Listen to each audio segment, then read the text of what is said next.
Hola, buenas tardes chicos. Bienvenidos a la clase de autogestión del aprendizaje.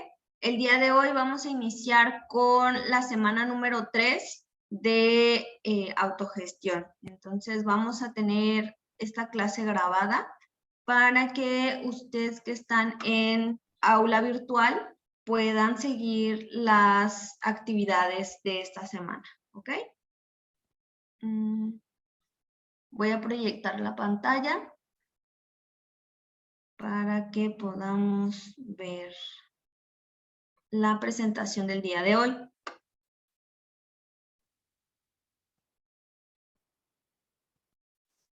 Muy bien, entonces, como les decía, estamos empezando la semana número 3. Esta semana vamos a estar hablando del tema de procesamiento humano de información.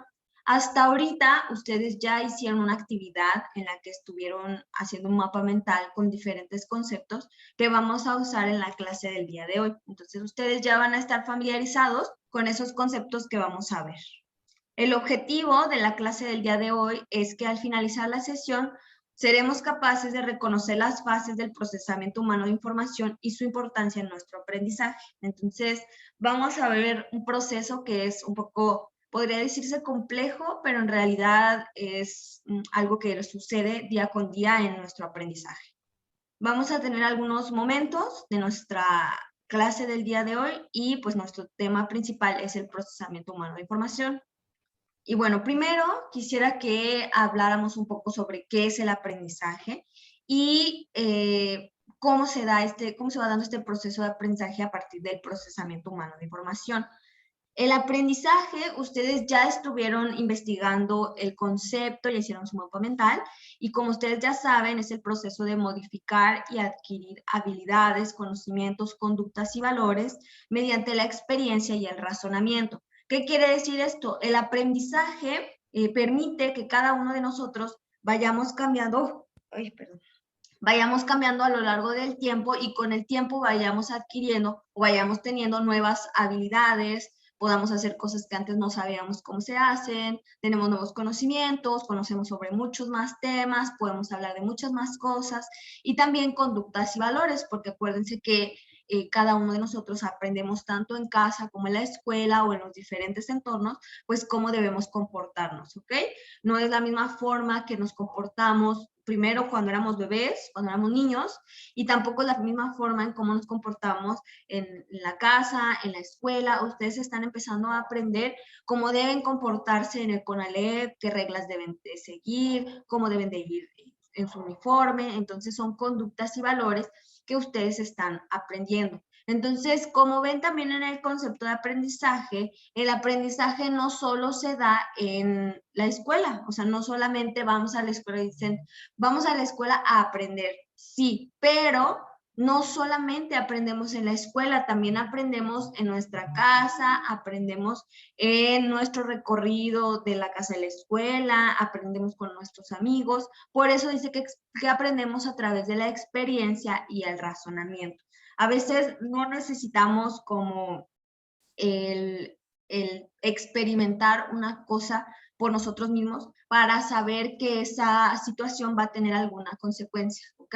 A lo mejor alguno de ustedes ha visto que está hirviendo el agua y obviamente su mamá les dice, no, pues no vayas a meter la mano ahí porque está muy caliente, ¿no?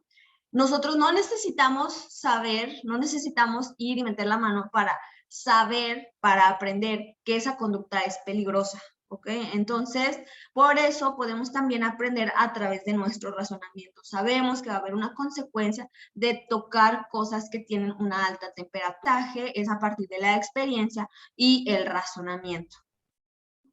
Y el aprendizaje, chicos, como les decía, es un proceso de cambio y de error. Todos, absolutamente todos, aprendemos de los errores que hemos cometido durante toda nuestra vida.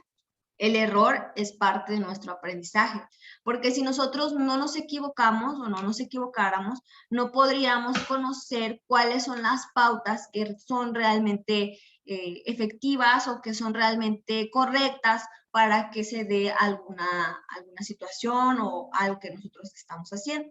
Entonces, a lo largo de la vida nos vamos a estar equivocando constantemente, pero eso también nos va a llevar a un proceso de aprendizaje. A veces no sé, tomamos alguna decisión y luego decimos, bueno, es que eso fue un error, yo no quería esta situación en la que ahora estoy viviendo, pero a partir de esa situación que tú vives, puedes experimentar ciertas cosas, ciertas situaciones que te van a ayudar a aprender y que pueden ayudarte a enfrentar situaciones en futuros trabajos, en futuras escuelas, en futuras materias. Entonces, el proceso de aprendizaje siempre se da a partir del error o a partir de equivocarnos. Incluso cuando aprendemos a sumar, a restar, pues primero nos equivocamos, primero hacemos las cosas mal para después poder empezar a corregir esos errores y estar en este proceso de aprendizaje. Y este aprendizaje se va a ir dando a lo largo de toda la vida. Desde que nacemos hasta que somos ancianos y morimos, estamos en un constante aprendizaje. Es lo que yo les decía. Todos los días tenemos que aprender algo nuevo y todos los días aprendemos algo nuevo. Y no solamente aprendizajes de la escuela, no solamente que la clase de química o la clase de matemáticas o la clase de autogestión ya aprendí algo nuevo, sino que también aprenden cosas nuevas a partir de cosas que vemos en la calle, cosas que vemos en nuestra vida cotidiana, algo que escuchamos en alguna serie, en algún video de YouTube, de algún tema que nos interesa, en una aplicación que descargamos, de todo estamos aprendiendo, constantemente estamos aprendiendo, porque el aprendizaje es parte de nuestra naturaleza y también es parte del proceso que nosotros necesitamos para poder sobrevivir, ¿ok? Si nosotros nos quedáramos en un proceso de ya no aprender nada, entonces tendríamos podríamos tener algún problema para poder sobrevivir, porque por ejemplo, imagínense que no hubieran aprendido a hablar, no podrían comunicar lo que necesitan y eso puede poner en riesgo su vida, que no hubieran aprendido a comer diferentes alimentos, que no hubieran aprendido a cruzar la calle y voltear para los dos lados al cruzar las calles, el que no hubieran aprendido que tienen que meter las manos cuando uno se cae, que hay que poner las manos antes de que nos peguemos en la cara. Entonces, todos esos pequeños aprendizajes ayudan a que nosotros podamos sobrevivir en el medio en el que nosotros vivimos. Ahorita ustedes ya están en la prepa y están en otro proceso de aprendizaje. Tienen que aprender cómo cuidar de ustedes mismos, ustedes solos, tienen que aprender a hacerse responsables de sus materias, hacerse responsables de sus tareas, tienen que aprender a organizar su tiempo. Entonces, el aprendizaje no solamente son cuestiones de español y matemáticas, sino son cuestiones que nos van a ayudar para la vida. Y justamente esta materia de autogestión del aprendizaje lo que busca es que ustedes traten de generar estos procesos de aprendizaje a lo largo de toda su vida. No siempre van a ser estudiantes, no siempre van a ser profesionistas, también hay otras áreas de su vida que deben de desarrollar y que también tienen procesos de aprendizaje. Por ejemplo, si a ustedes les gusta dibujar, si les gusta tocar algún instrumento, si les gusta editar videos, si les gusta crear videojuegos, esos son parte de un proceso de desarrollo personal que ustedes tienen y es un aprendizaje que ustedes se van a llevar para a lo largo de su vida. Incluso, digamos, ya los maestros que ya estamos grandes y que ya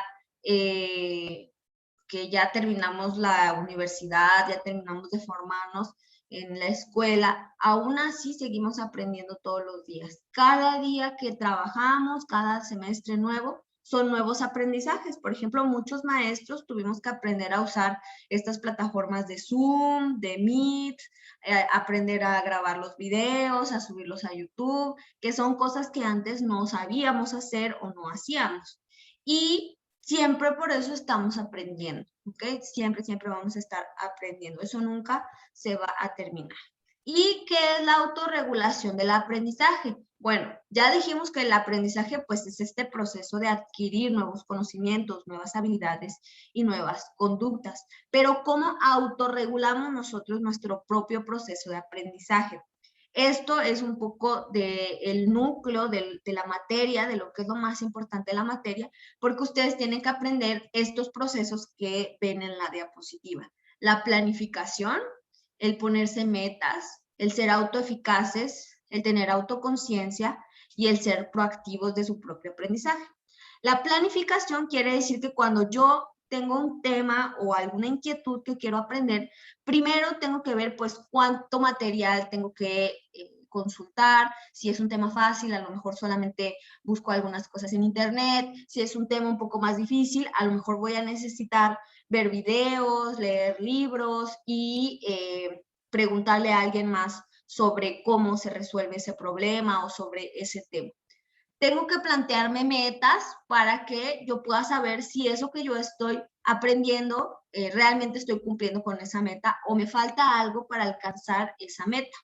La autoeficacia tiene que ver con el hecho de que nosotros nos vayamos promoviendo el proceso de aprendizaje y vayamos viendo que si en algún momento nos equivocamos, si en algún momento la tarea nos rebasa, ¿qué quiere decir esto? Que estamos teniendo como mucho trabajo y no podemos regular este proceso de aprendizaje, entonces necesitamos cambiar de estrategia. A lo mejor en la clase de matemáticas yo no entendí un tema y me estoy justamente proponiendo como meta aprender este tema, pero me estoy dando cuenta que el ver videos no me está ayudando, que el ver videos en realidad me frustra un poco porque no puedo seguir la explicación que va dando el video fácilmente.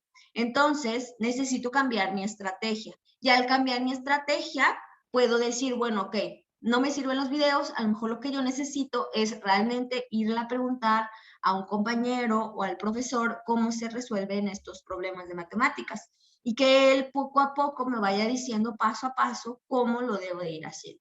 Entonces cambias la estrategia y vas avanzando en tu proceso de aprendizaje.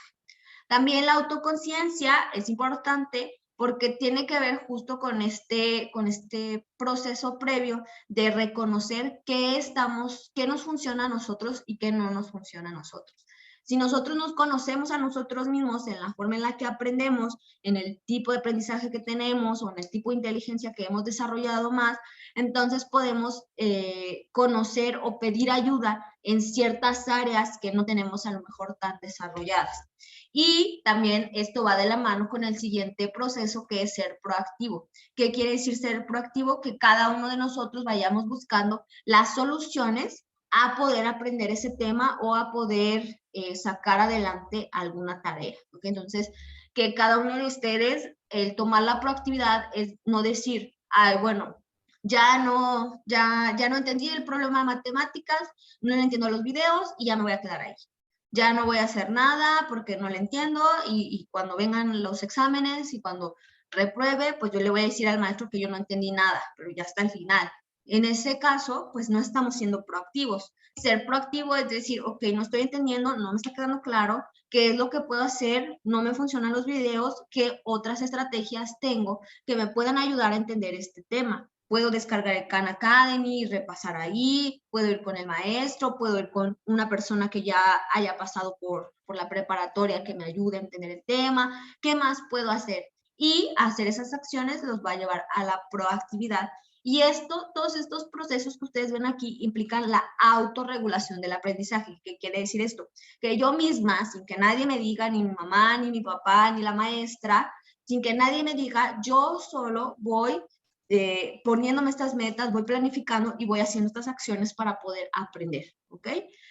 Este tema o esta autorregulación del aprendizaje es cada vez más importante, más ahora que estamos trabajando en entornos pues híbridos de aprendizaje, donde a veces vienen a la escuela, a veces están en clases en línea o a veces la educación es totalmente en línea y nunca van a la escuela ni ven a los profesores de forma física. Entonces, cuando tenemos este tipo de educación, incluso también en educación presencial, si nos interesa mucho un tema, si no estamos entendiendo alguno de estos temas, nosotros mismos tenemos que buscar nuevas estrategias que nos ayuden a entender y a aprender esos nuevos temas. Por ejemplo, también ahorita ya todos tenemos la herramienta del Internet y el Internet es una herramienta que nos da información muy fácilmente. Sin embargo, eso no implica que estemos aprendiendo esa información. Esa información está ahí y esa información la podemos leer, pero para poder aprender esa información necesitamos seguir este proceso de autorregulación y necesitamos procesar esa información para poder aprenderla, ¿ok? Entonces, es muy importante que sepamos que tenemos que desarrollar esta autorregulación de nuestro propio aprendizaje. Además, esto nos va a servir para temas que a lo mejor no vamos a ver en la escuela y que a ustedes les interesa mucho aprender. Si ustedes quieren entrar a la universidad, van a tener que desarrollar su autorregulación del aprendizaje para que puedan ustedes mismos estudiar para el examen de la universidad. Si ustedes quieren acceder a otro tipo de trabajos, pues necesitan autorregularse y aprender nuevas cosas para que puedan acceder a esos trabajos. Si ustedes quieren aprender inglés para que puedan irse de intercambio a otro país, necesitan esta autorregulación del aprendizaje, que significa planificar cuándo van a estudiar, cómo lo van a aprender, qué metas se van a poner, qué estrategias, qué herramientas van a usar y qué acciones van a hacer para poder aprender ese nuevo idioma, ¿ok? Y bueno, como les decía, para que algo se pueda aprender, necesitamos que esa información que está en nuestro entorno, que está a nuestro alrededor, se procese y la podamos comprender dentro de nuestro cerebro y la podamos almacenar. A esto se le llama el procesamiento humano de información. El procesamiento humano de información implica este camino que va a seguir la información que hay a nuestro alrededor para poder entrar en nuestro cerebro y que después, cuando nosotros lo necesitemos, usemos esa información como parte de nuestro aprendizaje. ¿Okay? Entonces, como tal, el procesamiento humano de información ayuda a que se dé el aprendizaje, porque necesitamos esa información que va entrando en nuestro cerebro para poderla procesar y poder tomar alguna decisión. Vamos a hacer nuestra primera actividad de la clase y esta actividad dice, ¿cuál es el camino de la información? Entonces, justo como ahorita les decía, imagínense que hay un trozo de información en nuestro entorno. ¿Cómo creen ustedes que esa información va a llegar a nuestro cerebro? Hagan como un mapa o como una representación de cuál es el camino que va a seguir ese trozo de información para llegar a nuestro cerebro. ¿Por dónde va a entrar? ¿Qué es lo que va a pasar con esa información? Pregúntense eso, imagínense qué es lo que sucedería, cómo entraría esa información y hagan un dibujo, un mapa, una representación de cómo entra esa información a nuestro cerebro. Ponle pausa al video para que puedas hacer esta actividad y cuando termines podemos continuar.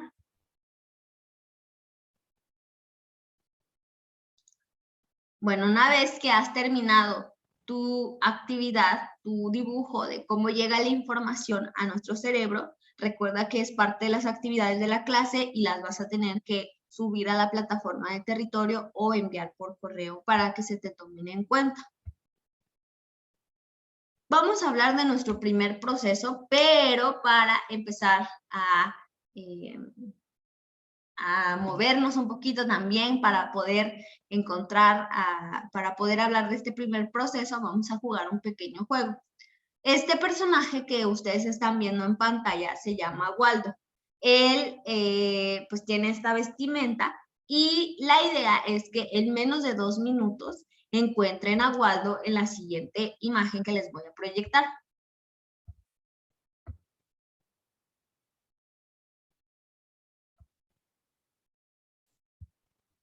En esta imagen.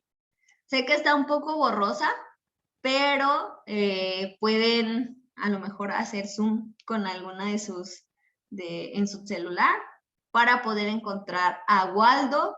Y si logran encontrar a Waldo, pues felicidades. Tómense 1 minuto o 2 minutos para ver si pudieron encontrar a Waldo y a lo mejor escriban ahí en los comentarios si lograron encontrarlo o si no lograron encontrar a Waldo. Recuerden cómo era el personaje para que puedan encontrarlo. Y bueno, para quienes no lograron encontrar a Waldo, está aquí. Ahí está Waldo. Waldo es un personaje de un libro para niños en el que justo aparecen estas imágenes así o dibujos muy atiborrados y el reto es encontrar a este personaje que tiene esta característica forma de vestirse.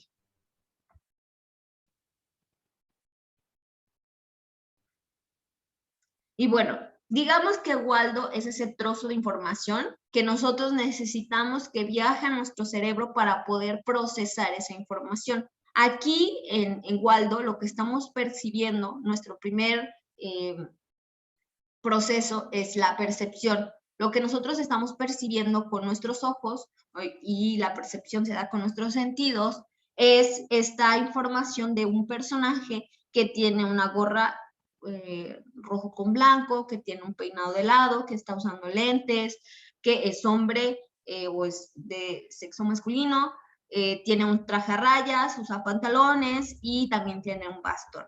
Entonces, esa información que nosotros estamos teniendo, esos colores, esas formas, están entrando a través de nuestros ojos para que empiece en ese punto el procesamiento humano de información.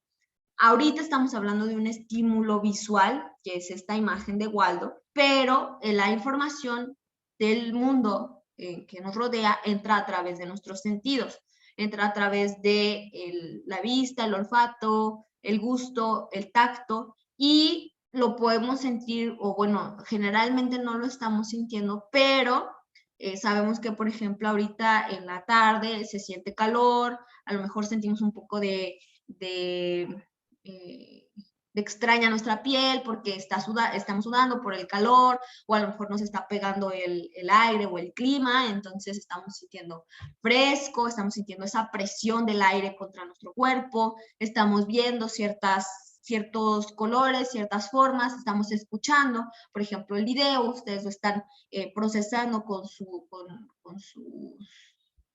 sistema auditivo, estamos oliendo, a lo mejor ya va a ser la hora de la comida, estamos oliendo el olor de la comida, entonces todo lo que nos rodea, toda la información, todo eso que hay en nuestro alrededor es información que entra en nuestro cerebro a partir de, o en el primer paso, por los sentidos, ¿ok? Por los 5 sentidos. Y a eso es a lo que llamamos la percepción. Como ustedes van viendo aquí, vamos armando este camino. Entonces, primero está Igualdo, que es ese trozo de información, que va a entrar este estímulo por el proceso de percepción en nuestros ojos y va a viajar mediante los nervios que hay en nuestros ojos hasta nuestro cerebro. ¿Okay? Entonces, en nuestro cerebro llegan estos nervios que conectan a los ojos con el cerebro y ahí va empezando este momento de procesamiento humano de información. El segundo paso de nuestro procesamiento humano de información es la que vamos a hacer mientras buscábamos a Waldo. Nosotros ya tenemos un perfil, ya tenemos un estímulo, una base de un estímulo, y esa base de ese estímulo nosotros lo vamos a buscar en la otra imagen que es más grande.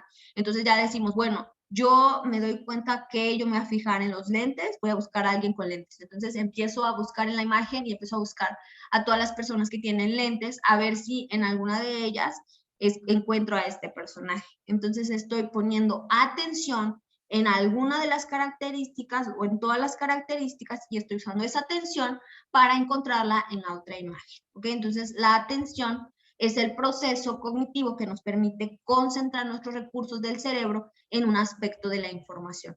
Todos nosotros, como les decía hace rato, estamos bañados de información todo el tiempo. Todo el tiempo hay información a nuestro alrededor, ya sea, por ejemplo, como les decía, de calor, de frío, de olores, de luz, de colores, de sonidos, incluso yo con el propio sonido de mi voz entra en mi aparato auditivo y estoy teniendo esos estímulos. Aquí la atención nos ayuda a concentrarnos en uno de esos estímulos para poder justamente poner esta atención en alguno de estos estímulos. Por ejemplo, si yo ahorita les preguntara, a ver, ¿cómo se siente el clima que estamos viviendo en este momento? Ya su atención concentra sus recursos y dice, clima, ok, a ver, entonces temperatura, calor, ¿cuánto se sentirá de calor? 35, 36 grados, estoy a lo mejor sudando, o siento frío porque estoy en una recámara con clima, o siento la presión del aire del ventilador, entonces ya estoy atendiendo a cierto estímulo. Hay dos tipos de atención, chicos, la atención selectiva y la atención dividida. La atención selectiva es esta donde ustedes se concentran en una sola fuente de información. Es decir, solamente me concentro en la temperatura que hay en mi cuarto, nada más. La atención dividida es atender varios estímulos al mismo tiempo. Y eso se ve cada vez más constante cuando ustedes, por ejemplo, están haciendo una tarea y a la par están escuchando música. ¿Ok? Esa es una atención dividida porque a la par que ustedes están atendiendo a lo que tienen que estar escribiendo, están atendiendo a lo que están escuchando en su cerebro, en sus audífonos, perdón. Y vamos a hacer una pequeña actividad. Esta actividad se llama ¿cuántos distractores hay a mi alrededor? Y vamos a poner nuestra mano en la cámara o ustedes ahí en el lugar en el que están y van a ir perdiendo un punto si hay algunas de las situaciones que les voy a mencionar en este momento. Por ejemplo, van a perder un punto si en donde ustedes están tomando su clase en línea hay mucho ruido de otras personas. Hay otras personas que están alrededor de ustedes. Ahí pierden un punto. Pierden un punto si en si tienen a la mano su celular y no está silenciado. Pierden un punto si tienen otras ventanas abiertas en su computadora o en su celular.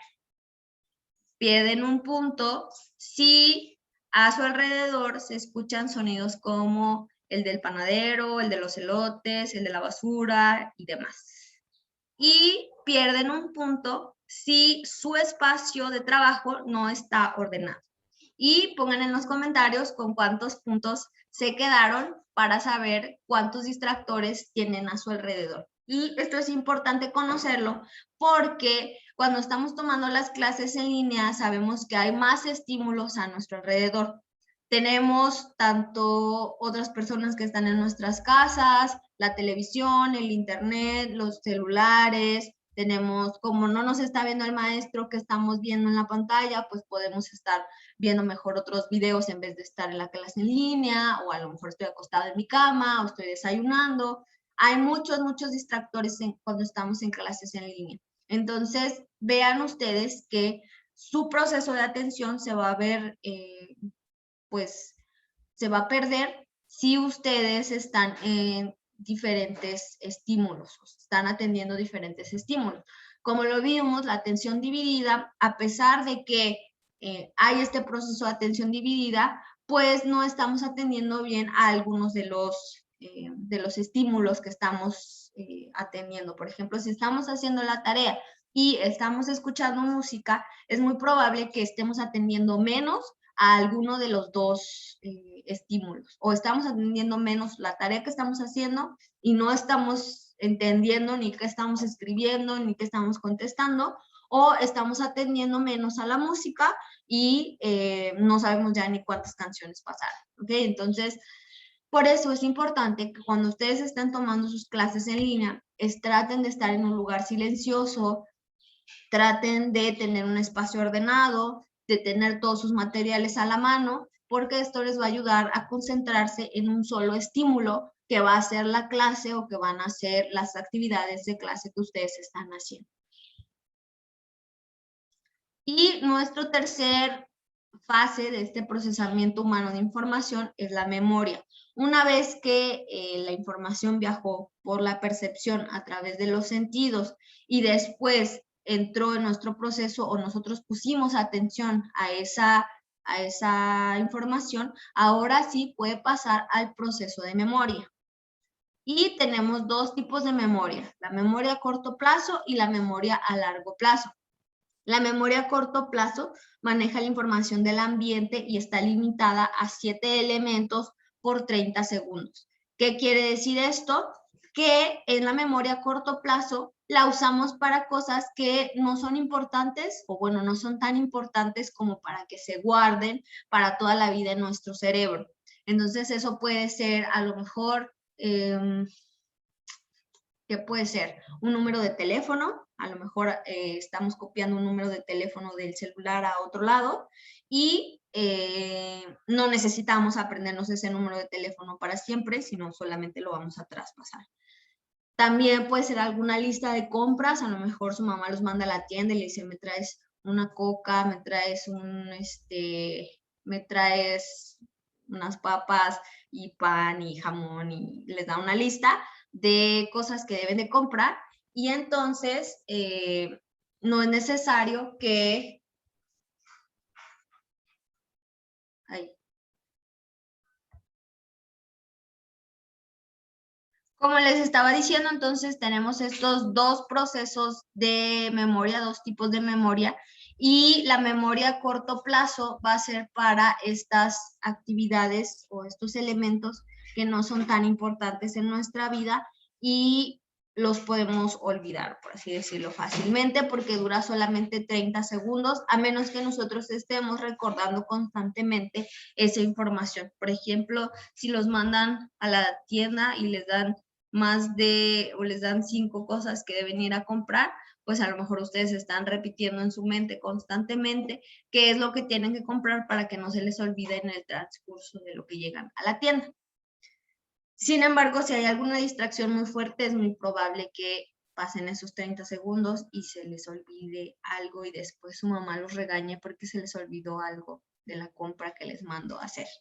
También es importante decir que está limitada a 7 elementos, es decir, a 7 cosas. Entonces, en la memoria a corto plazo solo podemos almacenar de 7 cosas más menos 2, que quiere decir o podemos recordar solamente 5 o podemos recordar hasta 9 cosas en total. Entonces, si tenemos una lista muy grande de cosas o una lista muy grande de elementos, lo mejor es que los anotemos porque va a ser muy difícil que los estemos recordando, aunque los estemos repasando constantemente.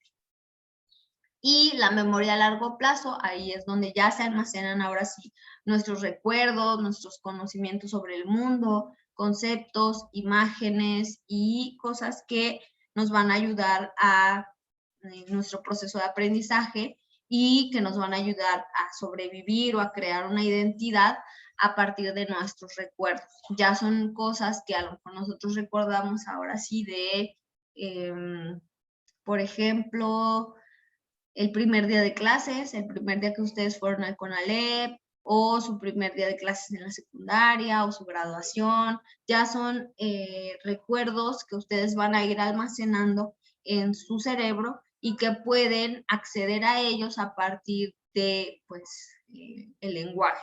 Quiere decir que lo van a buscar y van a decir, ah, sí, me acuerdo de cuando entré al CONALEP y no sabía dónde estaban los salones, etcétera. Entonces, esta es la memoria a largo plazo y es donde se van a almacenar nuestros aprendizajes, la mayoría de nuestros aprendizajes, y a los que vamos a poder tener acceso a partir del lenguaje que nosotros tenemos. Pero la memoria no es tan confiable. Podemos olvidar cosas y realmente o generalmente olvidamos más de lo que recordamos. ¿Por qué? Porque para el cerebro es mucho gasto de energía el recordar demasiadas cosas. Entonces, durante la noche, cuando estamos durmiendo, el cerebro decide qué recuerdos son importantes y se van a quedar en nuestra memoria y qué recuerdos no son importantes y los va a desechar. Por ejemplo, ¿qué desayunaron el lunes? Pues la mayoría no se va a acordar, a menos que haya sido un desayuno muy especial. No vamos a recordar qué desayunamos el día lunes, o qué comimos el día lunes, o qué hicimos la semana pasada a las 3 de la tarde, no lo van a recordar. ¿Por qué? Porque para el cerebro esas son cosas que no son importantes y no va a gastar energía en guardar esos recuerdos. Además, el proceso de memoria se ve más, ¿cómo se dice?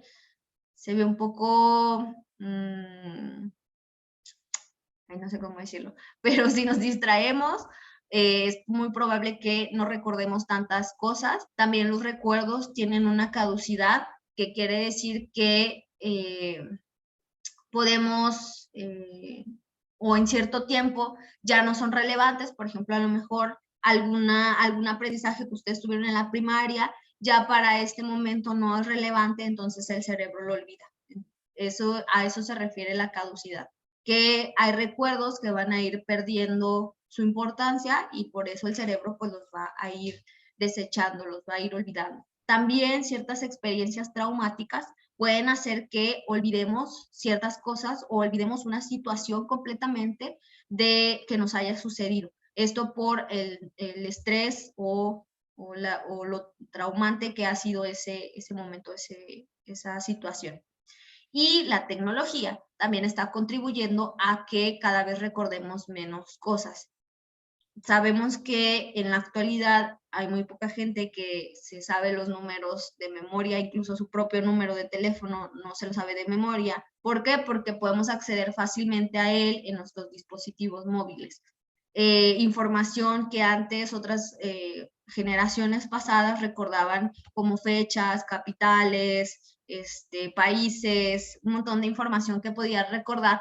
Ahora ya no la recordamos o ya no, el cerebro no es importante recordar eso porque lo podemos checar fácilmente en cualquier página de internet y acceder a esa información sin que nuestro cerebro gaste energía para recordar esa información. Entonces, la tecnología también está contribuyendo en cierta medida a que vayamos perdiendo algunos recuerdos o alguna capacidad de recordar cierta información.